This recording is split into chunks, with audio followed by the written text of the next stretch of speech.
That quiet down was for everyone, so your conversations need to stop now. Welcome back, good morning. Hope you all had a great April break. So as we push through to the end of your senior year here at LaSalle, this is just one of the opportunities we'll get to gather together as a class. Today we'll have a presentation on vocation with several alum that have taken time out of their schedule to come in and talk to you all. Something about their experience here at LaSalle and what they're doing life post LaSalle. Okay, so as we do all things, we'll pause for just a moment and call to mind that we are in God's holy presence. And when we always gather, we know that the presence of God is with us. And so we ask you, Lord God, for your blessing over the class of 2024 and the speakers here today. And our time together will be a time of learning and growth. St. John Baptist of LaSalle. Love Jesus in our hearts. All right, Mr. Russo will do the introduction. I don't have to talk to you guys about, obviously, being on your best behavior. I trust you all. Thank you, Mr. Santiago.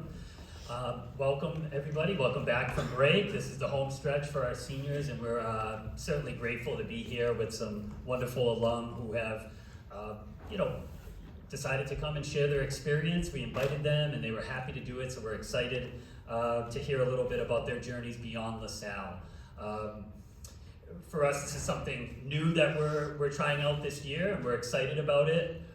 Some of the things we'll be doing in class, all seniors, no matter what elective or course you're taking right now, we'll be discussing some vocation questions and reflecting a little bit on our journey thus far and kind of where we're all going. I found it interesting that yesterday was Good Shepherd Sunday, but it was also the World Day of Prayer of Vocations. So how timely that here we're going to discuss that very theme. I'd like to just share just a little bit from the parish bulletin that I thought was appropriate for this occasion. The purpose of the day of World Day of Prayer of Vocations is to help all of us respond to God's call and to support in prayer all those who are discerning how to best respond to the needs of today in the vocation God calls them to be. I don't want to take up too much more time because this wonderful panel of alumni is far more interesting and engaging to listen to. So we'll just jump right into it in lieu of time. We have several questions that we're going to ask our panel to just share a little bit about their experience. And about halfway through that process, we'll open it up to any questions that you students may have. So as you're listening to their shares, if any questions crop up, just know that you'll have that opportunity to ask those questions. But before we get any further, let's have our panelists introduce themselves.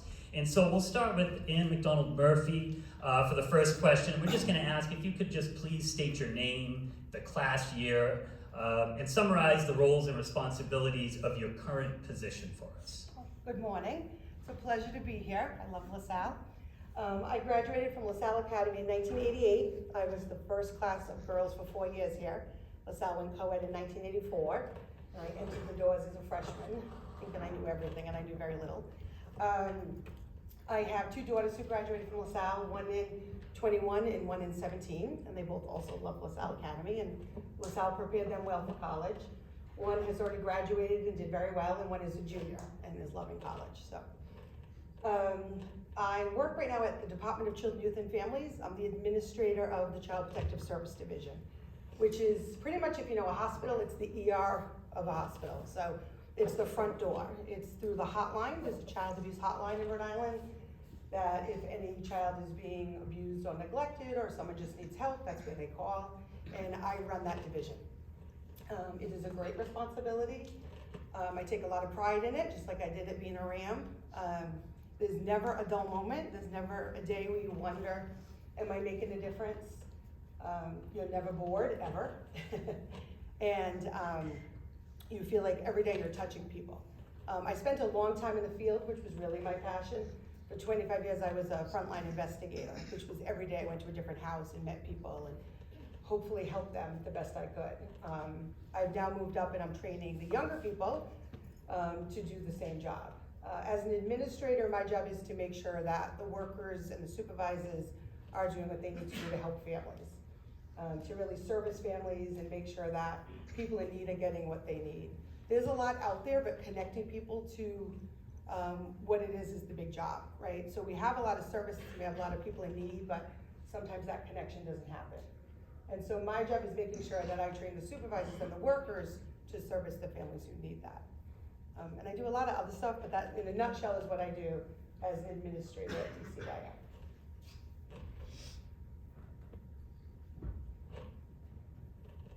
Sure.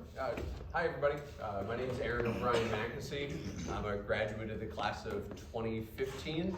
I am proudly here today with the other alums.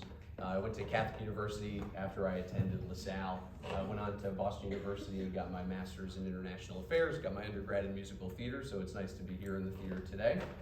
Good luck, break a leg to everybody who's in the musical in 2 weeks. Currently, I'm the Chief of Staff for the Mayor of Warwick, Frank Boccozzi. It is a hectic and crazy and very fulfilling job in public service at the municipal level in the city that I grew up in and currently still live in.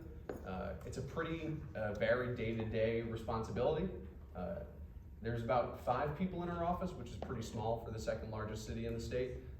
City of Providence, which is obviously the first largest, Mayor Smiley has a staff of somewhere about 10 to 15 to 20, depending on which departments are all there together. So my day can be anywhere between crafting the budget message that the mayor will deliver to the city council in a few weeks to a resident walks in whose trash didn't get picked up, and now we gotta go out there and help them pick it up. But it's all really purpose driven, which is my favorite part of the job. You can always see very tangibly that you're making a difference in people's lives, and that's my favorite part about it. My name is Ashley Souza. I graduated from LaSalle Academy in 2005. When I left here, I went to nursing school, became a registered nurse, and had a variety of journeys before starting my own business in 2020.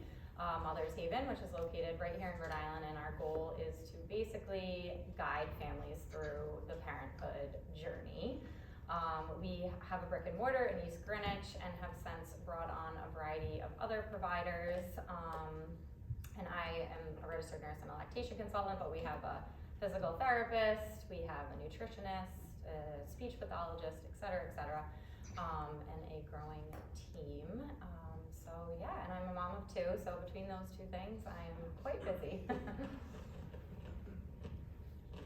Probably should have clipped this.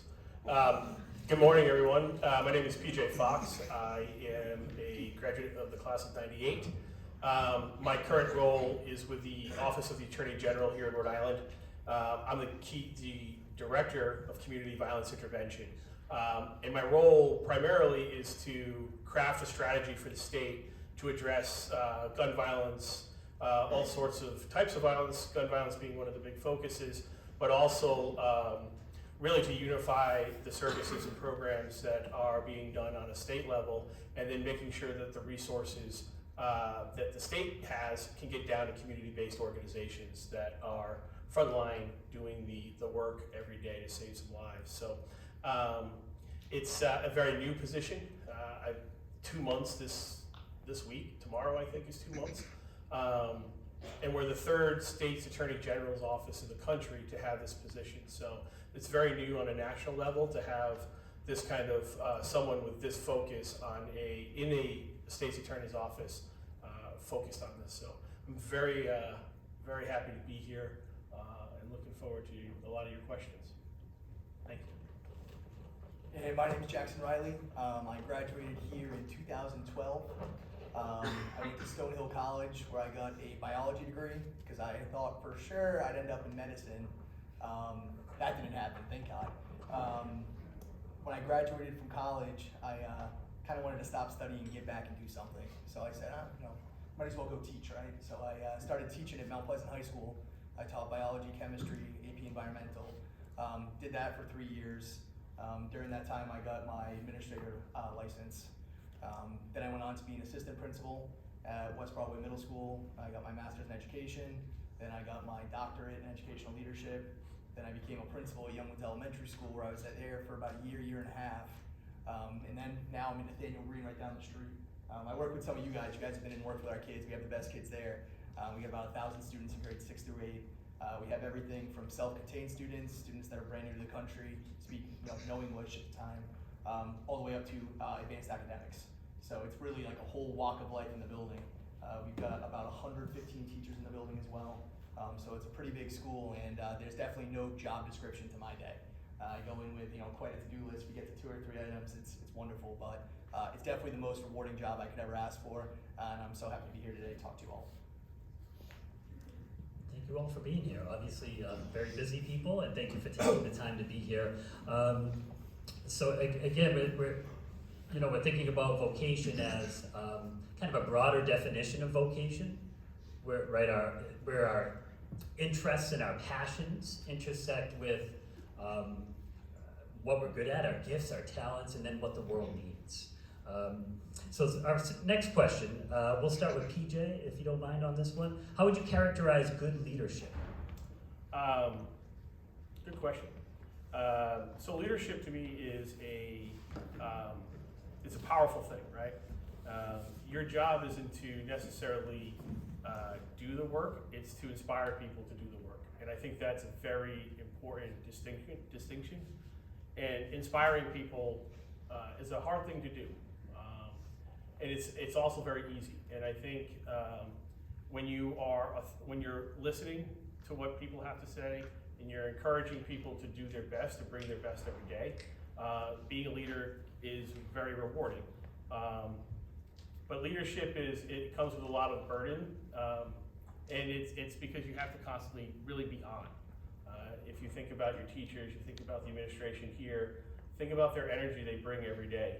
And that's not to tell you what to do, but that's to inspire you to do, right? And I think that's very important. So, how many people in here, just quick, go ahead and raise your hands, how many people in here feel like you're a leader? Great. Well done. Note to the teachers in the room. But you are. I mean, think of where you are right now at LaSalle, right? You're the senior class. You're going on. Hopefully you've been role models and examples for your underclassmen, right? And so I think I think it's hard to look at yourself as a leader, and I think that's a good quality too. But I know everyone in this room to some extent is a leader, and think about that as you move forward. Thank you, PJ. If there are any other panelists who'd like to maybe chime in on that particular question, please feel welcome if the spirit moves you to do so. So if there's anybody else who would like to talk about good leadership and how you would characterize that. I think one of the most important things I've seen in my role is that really being a good leader is getting the right people around you. At the end of the day, it's not about you being right, but it's about getting it right, whatever it is. I once had somebody tell me, again, I was thinking about going into medicine, doing that whole thing, and they're like, why? I was like, well, I want to be important, right? And they said, I think you got it wrong. You want to be significant, right? And I think that's a really big thing with leadership. It's like, if you want to be significant, you want to make a difference, you're not going to do it by yourself, kind of like PJ was saying, right? You've got to get those people around you that are inspired by you, believe you have that vision, mission in mind, and really go out and do the work that, again, you yourself can't do. And that takes a lot of skill, and it doesn't come from reading a book. It really comes from getting it wrong a lot and going back to that table over and over again and really trying to get it right. But once you've honed that and you actually get people to follow you and believe in what you're doing, that's when you know that you're in a very good place. I think leadership also is leading by example, right? So if I myself am doing something, then I can ask others to do it. If I'm sitting back not doing much, then I can't really ask others to run around and do a lot. So I try to always lead by example. One of my big slogans is, there for the grace of God go I, right? Like at any point, I can be on someone else's path.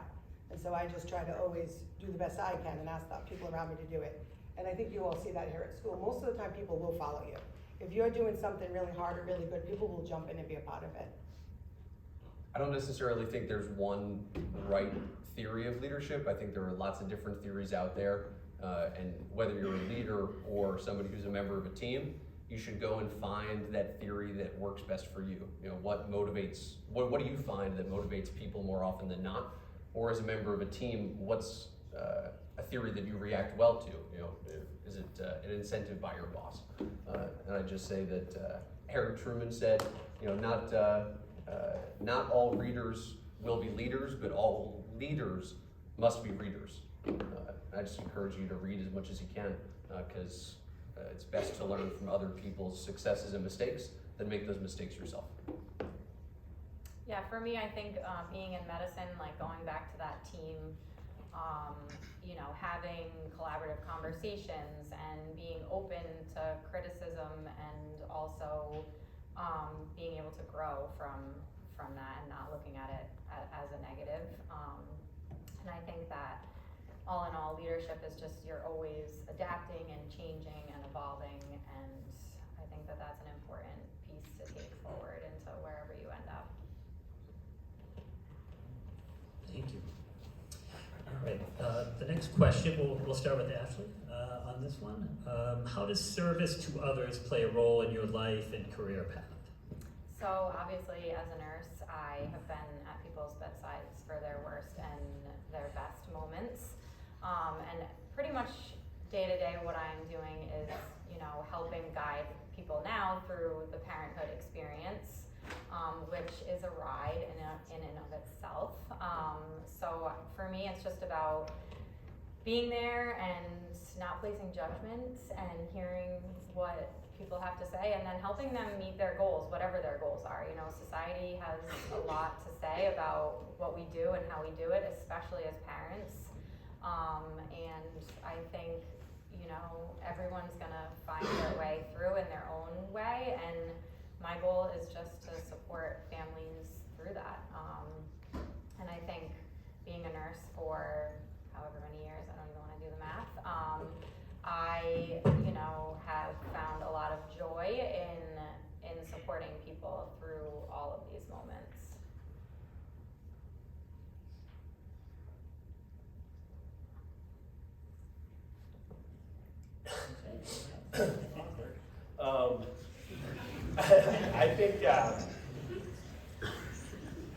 I think for me, the idea of service, it started very early, obviously. I think mostly with my parents, but absolutely coming here.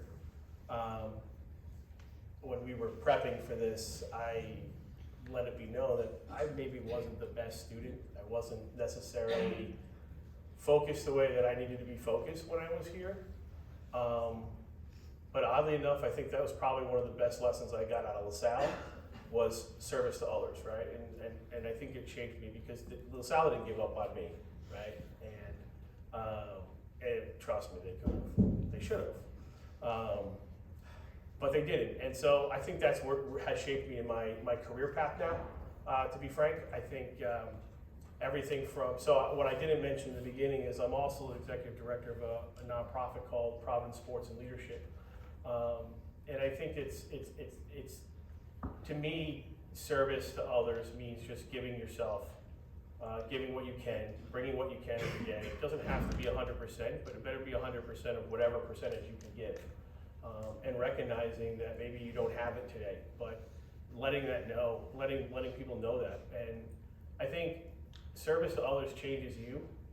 I think when you're trying to service and help other folks, it definitely inspires you and keeps you motivated to do the work that you want to do. And I don't care what position or what industry or whatever you go into, you have the opportunity to affect people's lives, whether it's directly or indirectly. And I don't know what the percentage is anymore. Someone in here might know, but at one point, LaSalle was one of the had the most state representatives and senators in the state house. That's real power. You have a chance to really affect people. And I think it's something you may not understand right now, but as you leave this place, you're going to understand that this journey that you've been on has really probably shaped your view towards how do you actually help people and how can I do that. So I would encourage you to really think about that as you move forward. Yeah, having a job that's service related. Again, it's one of those things, you wake up every morning, you're going to this place, right? You work. When it's service related, there's just such a big difference when you're going there, because like in my job, I don't feel like I'm going to work every day, right? I get to go work with 1,000 kids that love coming to school, maybe a little too much. And, they need you, right? 90% of my population in my building gets free lunch every day. 32% came into the country in less than a year and don't speak English, right? They love coming to school because there's people that are there that care about them. They get fed there. They want to see a smiling face there. And just knowing that when you're waking up, like that already brightens your day because you're going to a place that you feel needed, that you are making a difference. When you have a job that isn't so service oriented, it's just not the same as that. And I agree, I think you can do service wherever you are. Within my job, I also run what's called a peer support group, which is a program just to support people that see crisis. The workers that go out see terrible things every day, and you have to take care of them also. And so within my department, running the peer support group is my way to give back still a little bit more to individual people and just helping support them through a tough job. Yeah, similar to what PJ said, I was raised very much to believe in service and to be committed to that. My dad's a retired Rhode Island State Trooper, and two of my grandfathers were firemen in our hometown of Warwick. So it was always something that we were raised to think was really the sort of the highest purpose that you can give yourself to in your career. So that idea of service to others, I feel like is something I've always been chasing. Whether it's faced with a personal choice or a professional choice. How can I best serve others, whether it's my neighbor or the larger community? And that's an interesting statistic you mentioned about the state representatives, because I remember in history class, Mr. Fiovanti used to tell us, there's a gentleman by the name of Pat Toomey, who up until 2 years ago was a senator from Pennsylvania, and he sat in the second row, third seat of Mr. Fio's history class, and he would tell us, you too could be the next Pat Toomey. And if you really think about that, when somebody who is a mentor to you, an educator to you, somebody who's there every day to serve you in the classroom tells you that you can be somebody and that you can do something and serve others in that way, it's a really powerful thing. Thank you. All right, Aaron, we're going to start with you on this question, and then after this round, we'll open it up for questions from the students. So, Aaron, how do your personal interests and natural talents help you find your path and contribute to your vocation? Sure. So, as I just mentioned, I feel like the idea of service is something that I've been constantly chasing in my professional and personal life. As I mentioned a little bit earlier, I did musical theater when I was here at LaSalle, and then I went to college to study musical theater. And it wasn't necessarily because I thought like that's how I could change the world or that's how I could make a difference, but it was because it was the only thing that I thought I was good at. Like I performed, people said, "Oh, great job, you were good," and I thought, okay, I can take that and go make something of myself that way. But there was still that hunger and burning desire inside of me to make a difference. When I got to college, I was doing theater, I was performing in school and out of school professionally, down in Washington, D.C., and it wasn't fulfilling me. I wasn't making enough of a difference. And there are some people that do theater and they think that they can change the world with it, and that's, if you're one of those people, that's wonderful and that's really special. But for me, that it just wasn't enough. So I kept searching for how can I make a difference? How can I serve others? Went to graduate school, got my master's in international affairs, moved home to Rhode Island and said at 22, 21, I think I was back then, I said, you know what, I'm gonna run for my local city council, that's how I'm gonna make a difference. And it was fun, and it was great, and I got to make a small difference in people's lives by helping them figure out how to fill potholes.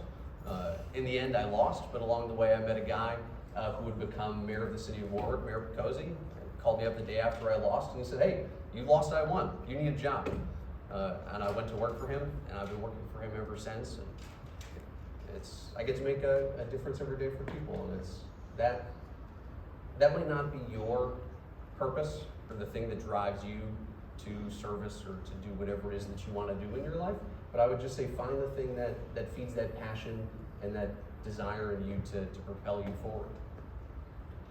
Yeah, I remember sitting in this auditorium many moons ago and not knowing what I wanted to do with the rest of my life. It's kind of a big question to be asking yourself at this point. But I knew that I liked people and that I wanted to continue to work with people. have something new and different every day. I'm not the kind of girl that can sit behind a desk from 9 to 5. And shockingly enough, the school nurse here at LaSalle was someone who said, like, hey, you might be a good nurse. Would you want to go to this leadership forum in Boston and spend the week at Mass General and shadow some nurses? So I did, and figured out, felt very thankful that at a young age I was like, wow, I like this and I could do this for the rest of my life, and ended up going to nursing school and loving what I do. But I think for me, for you guys at this point in your life, it is important to kind of figure out like what lights you up and try and figure out something that you can do to make a living, because when you do something that you love, it really doesn't feel like work. And I think I feel very thankful that I get to do what I love every single day. So, I think that's a big key, and I think that's something that you all should be honing in on. Is, I think everyone up here would tell you to find your passion and do something that you love to do, right? But I think reality also is the bigger thing I think is to have a goal and not assume that you're going to be able to do the thing you love to do right away. You're all going to need a summer job. You're all going to need to do the job that helps pay for your cell phones, maybe your car or what have you. And that's okay. But have the goal in your head the entire time. And I think and learn from every professional experience that you can get that you do. And I just think it's keep your interest in your heart, right? And eventually you'll get to where you want to go, and you'll be doing the thing that you love. And I think that's huge. And I didn't know what the heck that meant either. So I knew I wanted to be a teacher. I wanted to be maybe in law enforcement. I wanted to be a coach. At one point I thought I'd be an actor, but I never even did theater here, so that didn't happen. So, I think there's, you don't know what you want right now. You don't know what you want to do. I mean, very rare. Just watch this. I bet you all of you raise your hand now. How many of you actually know what you want to do? Yeah. What do you want to do? That looks like LaSalle. After this? Yeah. After school, not like After school? at 2:30, but like after Not school. yet. After school, I'm going to the casino to be a bartender. I already took the classes. I have the license. Yeah. And I'm talking with my friend's dad, who's a union laborer, and I'm going to go join them. Perfect. That's great. And that's the thing, right? Like, who else? Real quick, I know you up there.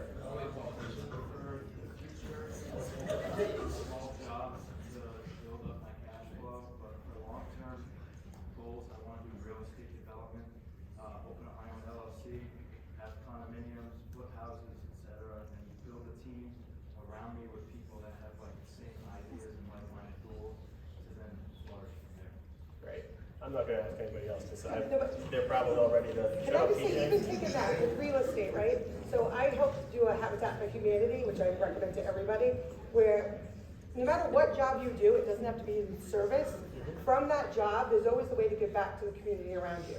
So you may run a Habitat for Humanity and help build a house for someone who helps build it to live in, and that's your way to give back by being a real estate mogul. So they're all good. You have back class, you have a great path already. I was a very immature high school kid. I would never have had the answer you have.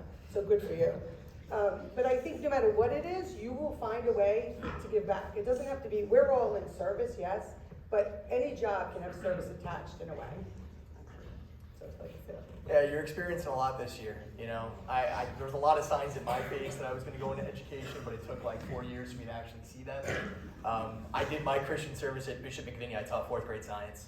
Loved it, didn't consider it. Then my senior superlative was most likely to come back to LaSalle as a teacher. Yep, saw that, didn't listen to it. But you're going to feel the impact of all the experiences you've had here within time. For some of you, it might be a few months. For some, it might be a few years. But that leadership experience from being on a sports team, being on student council, being in drama, those things will all come back at some point, and you're going to look back and say, oh, I should have seen that coming,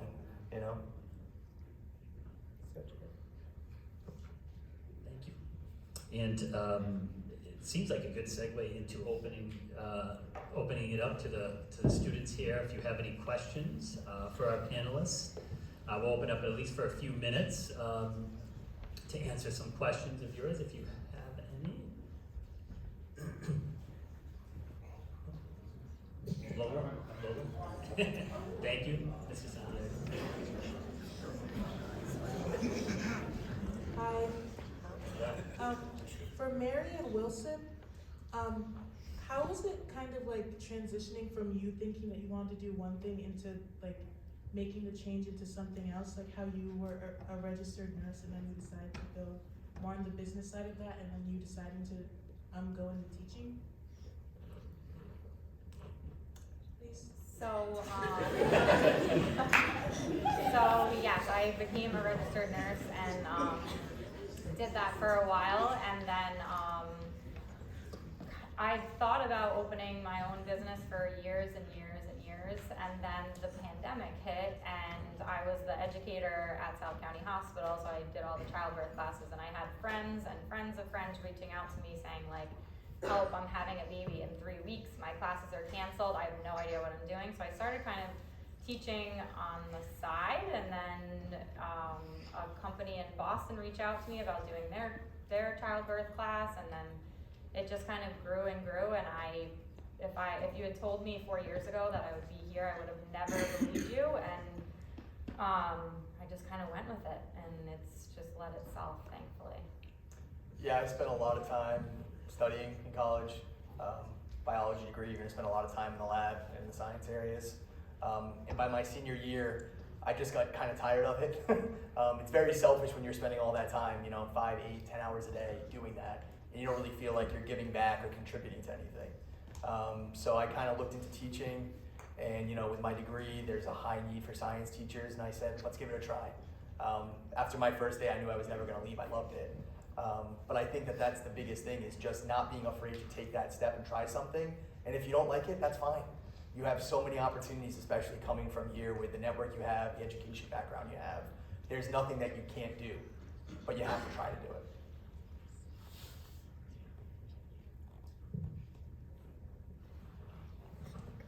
Sure.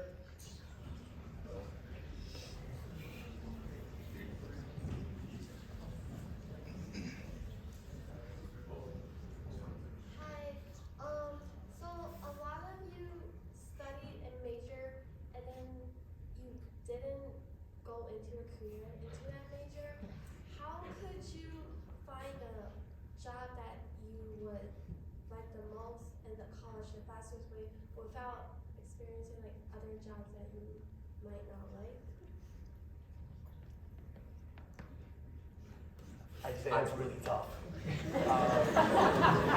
I'd say that's really tough. You're gonna find most people in this world have a degree in something and do something completely opposite, and I can't explain why that is.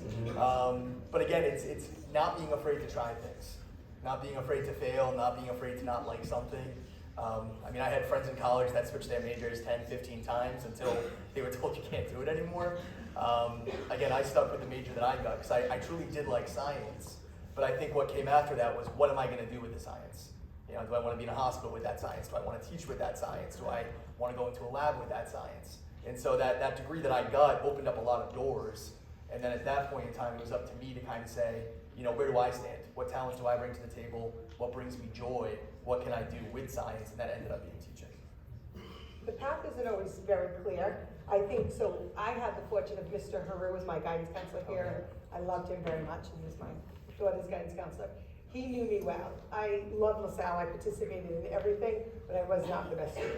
I was definitely here to socialize more than study, which you are not like that today at all. And so he did help me find. I went to school for criminal justice, and I had my master's in criminal justice. But I married that with social work, I call it. My job is half criminal justice, half social work. So I only go out if something happens. So a DCF investigator can't just go out to a house. There has to be an incident. So there is something that occurs, but then after you go out, you really are helping people, right? You're not, for 1 minute you talk about the incident, and you spend the rest of the time talking about Why did a child not get to the pediatrician? Well, let's look at it. They don't have a car, they don't have a phone, they couldn't get there, the bus didn't run that route that day, and it's really not their fault. What can I do to just give them a ride to the pediatrician office?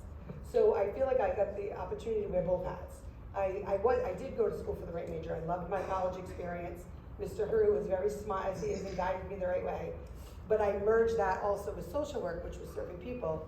So for me, it was the perfect career to do both helping people, but with the law kind of guiding me. So sometimes the path isn't very obvious, but it's there a little bit. So I think I probably did major in what I'm working in. I would not be averse to begging and pleading.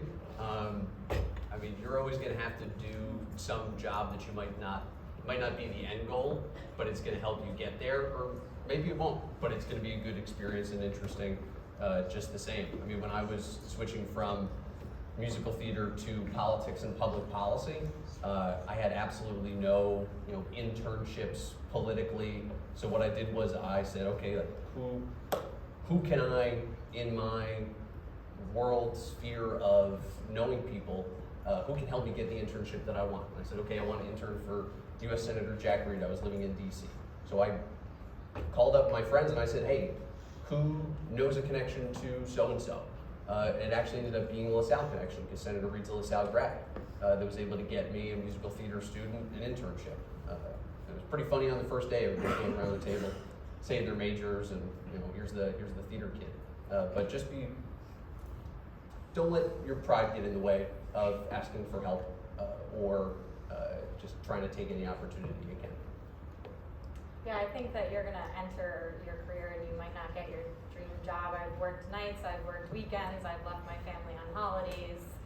I've worked in departments that I didn't love with people that I didn't love, and then, as I got experience and built my resume, I was able to and find out what I liked. I was able to navigate to places that I thought would make me happier, and then with that, it kind of just, I think when you're on the journey, it doesn't feel, sometimes it may feel like you're not headed towards your final destination, but you are always kind of evolving into where you're supposed to end up. I think being open, just being open to the experiences is a big way, or a big reason how this idea of studying for one thing to become one thing, and then you end up doing something else. I never thought I'd be in community violence intervention, right? It just so happened that I heard my former predecessor speak. I was nowhere. I was at a fundraiser. It was just like my sister was part of it. I was like, all right, I'll support. I'll come and see what's up. And I listened to him, and I said, you know what, I'm going to go work for this guy. That's how I got into it. And now, it's the most rewarding work I've ever done. I mean, it's literally trying to save a life every day. I mean, it's intervening in people who are about to shoot, who have been shot, who are most likely to commit a violent assault, and getting them the resources and working with them to figure out a different way to violence. I mean, it's not what I studied. It's not what I studied, political science, So I think keeping yourself open to experiences, push yourself to challenge yourself to get out of your comfort zone a little bit. And you may find some of you go to law school, right? You want to become a lawyer. I know I'm the only non-lawyer in the largest law firm in the state. And there's a ton of lawyers who don't go to trial, that they sit there and they think about public policy, they think about all sorts of things. So they are using their degree too. So just be open to the experiences that come your way. And I think you'll be very surprised and hopefully very happy when you reach a certain level in your career. Thank you.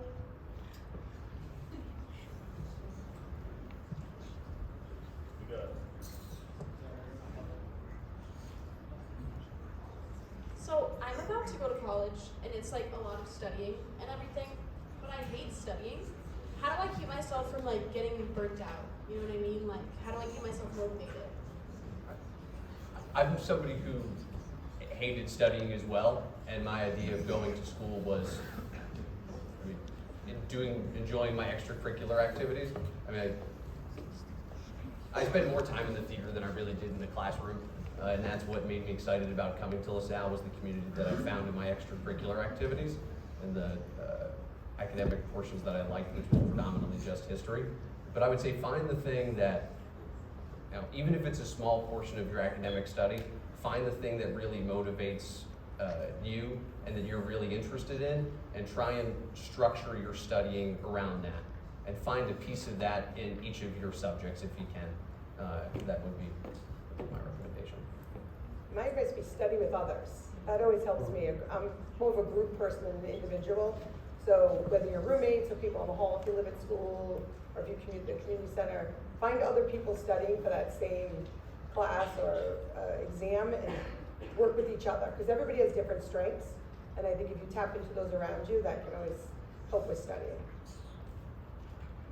Yeah, I think for me, nursing school was quite an adjustment studying wise. I remember freshman year having like a 26 chapter cumulative 3-hour exam, which is very overwhelming. I think definitely what Anne said, like finding people that were in the same class as me, and I think I really got good about, or better with, managing my time, and maybe studying for a few hours, but then being like, okay, at this time I'm gonna like close the books and go for a run or go out and grab a bite with friends, kind of letting yourself not only study but also enjoy your life as well at the same time.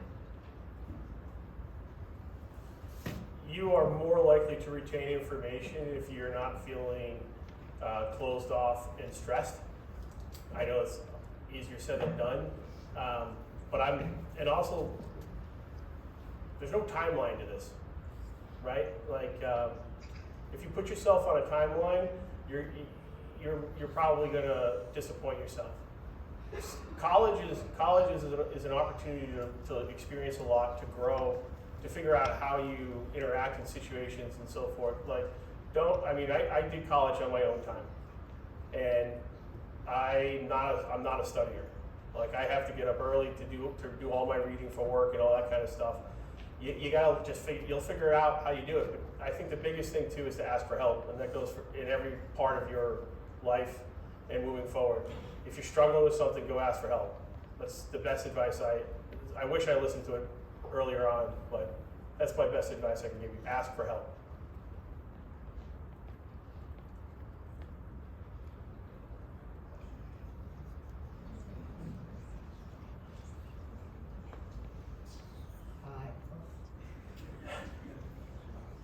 It's on. Alright. So through your acts of vocation and service, have you guys ever thought about how you can't save everybody or you can't serve anybody? And have you ever thought about how, or if you have had that thought, what is your mind going through every day as you work and save others that you can't save everybody? I feel like you were a plant. I know. He said it feels like you were a plant. That's a great question. No, I'll be honest, it's the toughest thing. I see it with kids every day, and it's something that requires, a lot of time to yourself to really figure out how you process that, because it's real when you go home sometimes. And you got this kid, I'm calling DCYF, it's in their hands, they're in a bad situation, but I still got to put the kid on the bus at the end of the day, and they're going back to that house, right? So it's not easy, but I think you find coping mechanisms. For some people that's exercise, other people it's their hobbies like theater, right? There's a million things there, but you have to get to a point where it's also not about necessarily saving people, but it's supporting people, right? And what can you do in that moment to best support the population of people that you work with? Because there's no saving on our end, right? I see the kid for 6 hours a day. They're at home for 18. But it does take a lot of time to really process that, and trauma can come from it, like what you're doing with your colleagues. That's really huge, because you've got to talk to people to process like what you're working with sometimes. Yeah, I think balance, that was a great question, by the way, for all, because this panel. To me, it's balance. So working at DCYF, probably everyone sees the news, right? Last week we had 5 child deaths in 1 week. It was the worst week of my career. But for me, I'm very active here at LaSalle, and so the fact that I come to meetings at LaSalle, I was at a meeting last Thursday night, I left work completely overwhelmed with life. And after I sit at a meeting for an hour where we're talking about positive things and how great LaSalle Academy is, and where you're all going and what's happening, that fills me back up. So I think you have to find a balance. You have to volunteer somewhere, you have to find something besides just your job. You put everything you have into it when you're at it, but you have to have other things outside of it, or you will totally burn out. I don't think that, just given my profession, politics and government isn't a place that people should go for salvation. That would be my best recommendation. But in terms of dealing with the situation myself, I think what Jackson said is right about finding those things that you can just decompress, whether that's your hobbies. For me, I like to run when work's been really crazy, and that's very helpful for me. And just reminding yourself that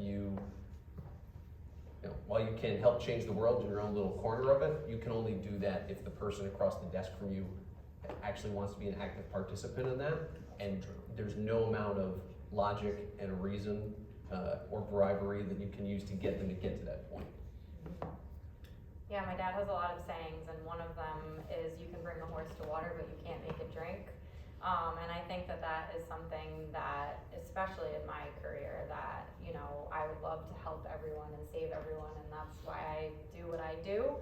But for me, it's like, if I can help one person, and I think that that was something that really started at LaSalle with Christian service. You would go into these schools and see, like, oh my gosh, we have so much to be grateful for. And for me, it was like, I would have taken all of those kids home to my house and loved that. But for me, it was like, if I can change one life here, and I think I've carried that into my adult life, like, every day make someone's day. And you're not gonna make everyone's day, but if you can make one person's day, I think that that is something that should sit well with you at the end of every day. I've got two responses to that. I think the first one is about the first question, right, about leadership. And you may not be able to get to everyone and save everyone, but can you inspire other people to pick up where you've, I don't know, maybe you feel like you dropped the ball or something.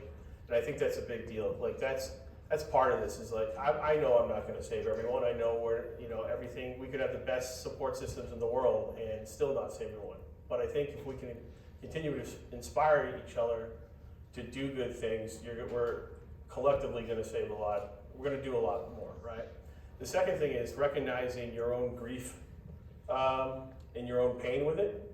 And whether you like to sit in a quiet space, or you like to listen to music, you like to, like myself, maybe you like a large pizza and you like to eat yourself, your feelings, that's cool too. However you grieve is really important. And I don't think no one should be telling you how to process trauma and process grief, right? You can ask for support, you can ask for help, but I think it's really how you process it. And I think you're not not too young to understand this concept. Like, understand how you grieve and learn from it, and just use that process.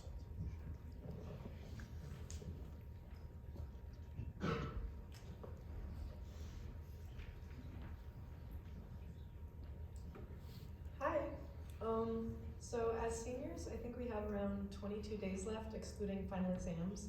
And one of my favorite questions to ask alum is, what was your favorite part of LaSalle? And do you have any advice for us seniors as we're transitioning to college? Senioritis is real. It's a real thing. Avoid. I think I would say that the people that are sitting at your lunch table today are likely the people that will be in your life 20 years from now. I texted all of my girlfriends who I had lunch with every day at LaSalle Academy this morning. So the network that you meet here are people that will follow you into your adult life, and the things that happen. LaSalle Academy is magic, and you will leave here, and that magic will likely stay with you for the rest of your life, which is incredible. I don't have one particular favorite moment. Just suffice to say, LaSalle is home. My uncles were Christian brothers. They lived at the house next door. We grew up going to dinner with them. You know, grew up coming to see shows here. My brother met his wife here. I mean, like you said, texted the friends this morning and let them know, like, hey, look where I'm gonna be. I can't wait to see you guys again. I mean, it's just, Yes, no matter. was also a LaSalle graduate too. Did you guys meet here? Or did you meet after? We met after, yeah. How about that? So, yeah. But no matter how old you are, like you always have a home here, always. Yeah, listen, I'm saying, my best friends to this day are my best friends that I met here at LaSalle Academy. So you're making friendships now that will last forever. So probably the people, right? Even though these grounds, these buildings are beautiful and they are gorgeous, it's the people, it's the teachers and the people that are here with you that they will still be there for you when you come back 10, 20, 30, 40 years later. Again, my guidance counselor was my daughter's guidance counselor. We live in Narragansett, so to come to high school up here was a little bit of a commitment when we're gonna come. And when we came for the open house and he met us, the minute we saw him, he's like, of course you're coming to LaSalle Academy. And that was it, and she did. So it's the people to me. Yeah, my favorite part of LaSalle was bothering Mr. Ciccone whenever I could. I made that a personal project of mine. No, but in all seriousness, cherish these last 22 days. You're not going to get a community like this again, especially those of you that go to a much larger college. That communal feel is nothing like this, where you know every kid in this room by name, what they do for sports, what their grades are probably like. You're not going to get that in college, so really cherish the people around you. Because I will tell you this, the people will change over 4 years. When you come back and see people, and you're going to change yourself. So really, live in the moment. Don't wish those 22 days by, and definitely enjoy the cafeteria. It's better than any college food you're probably going to get. So. Definitely not going to see your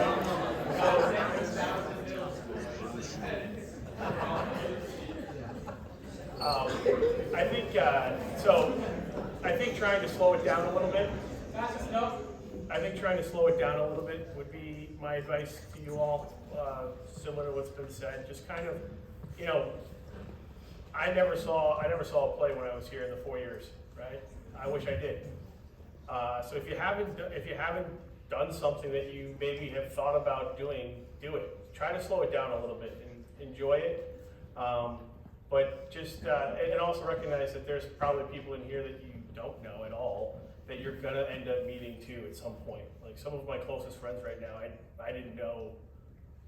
I maybe knew their name, but I didn't know them during my career here. And now that there's some of my closest friends, I think that's part of the magic of LaSalle is that you're part of something really special, and you're going to meet LaSallians all over the place. So that's really fun. You're part of a pretty cool family. So I would try to just slow it down a little bit. All right, thank you everyone, and that's some great questions, and Alex, thank you, that was a great closing question for our panel today. Obviously we're going to give a big round of applause.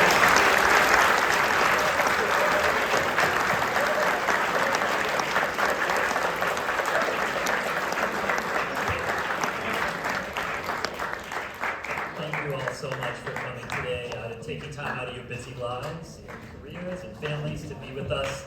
And I think we're almost at the end of the period here, so. All right, seniors, listen up real quick. Stop with the popcorn slapping. Listen, thank you for your attention this morning. This is awesome. Thank you, panelists.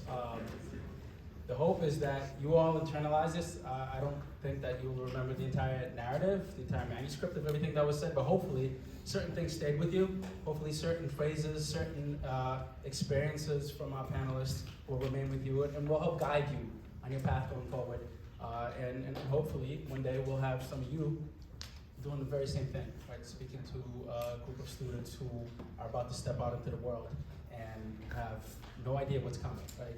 And you can provide some of that guidance. So thank you all for your attention, and thank you, panelists. We're just gonna hang out here until the end of the period, and then you'll be dismissed to your next period. We got a couple of minutes, so just sit tight. Thank you.